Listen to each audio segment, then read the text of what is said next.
रवि और अर्जुन बचपन के गहरे दोस्त थे। दोनों को रोमांच पसंद था। एक दिन उन्होंने तय किया कि वे शहर की भीड़-भाड़ से दूर एक घने जंगल में कैंपिंग करने जाएंगे। उस जंगल के बारे में कहा जाता था कि वहां रात के समय अजीब आवाजें सुनाई देती हैं और कई लोग वहां से लौटकर नहीं आए। शाम होते होते वे जंगल के अंदर काफी दूर पहुंच चुके थे। चारों ओर ऊंचे ऊंचे पेड़, घना अंधेरा और अजीब सी खामोशी थी। उन्होंने एक खुले स्थान पर टेंट लगाया और आग जला ली। सब कुछ सामान्य लग रहा था, लेकिन जैसे ही रात गहराने लगी, माहौल बदलने लगा। अचानक झाड़ियों में कुछ हिलने की आवाज आई। अर्जुन ने टॉर्च जलाई, लेकिन वहां कुछ भी नहीं था।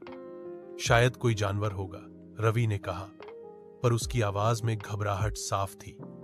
थोड़ी देर बाद फिर वही आवाज आई, इस बार और करीब से। रात के लगभग 12 बजे अचानक उनकी आग बुझ गई। हवा बिल्कुल शांत थी, फिर भी आग अपने आप बुझ जाना अजीब था।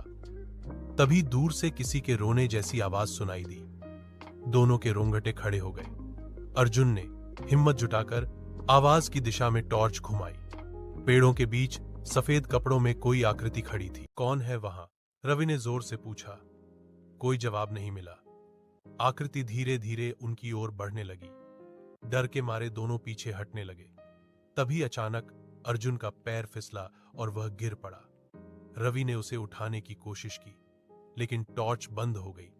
अब चारों तरफ घना अंधेरा था। कुछ पल बाद जब टॉर्च दोबारा जली, तो वह आकृति गायब थी।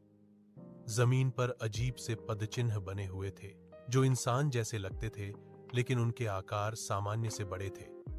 दोनों ने तय किया कि सुबह होते ही वे यहां से चले जाएंगे, लेकिन असली डर तो अभी बाकी था। अचानक अर्जुन गायब हो गया। रवि ने घबराकर उसका नाम पुकारा, पर कोई जवाब नहीं मिला। तभी पीछे से किसी ने उसके कंधे पर हाथ रखा। रवि ने पलटकर देखा, वह अर्जुन था, लेकिन उसकी आंखें अजीब तरीके से चमक रही थीं। चलो, अब हमें यहीं रहना होगा, अर्जुन ने धीमी आवाज में कहा। रवि समझ गया कि उसके दोस्त के साथ कुछ अनहोनी हो चुकी है। वह पूरी ताकत से भागने लगा। पीछे से अर्जुन की हंसी जंगल में गूंजने लगी। सुबह जब गांव के कुछ लोग जंगल में पहुंचे, तो उन्हें रवि बेहोश हालत में मिला। उसने बताया कि जंगल में कोई अनजानी शक्ति है, लेकिन सबसे हैरानी की बात यह थी कि वहां अर्जुन के होने का कोई सबूत नहीं मिला। न टेंट, न सामान, न पदचिन्ह। आज भी उस जंगल में रात के समय दो दोस्तों की आवाजें सुनाई देती हैं, जैसे वे किसी को वहां आने के लिए बुला रहे हों। रवि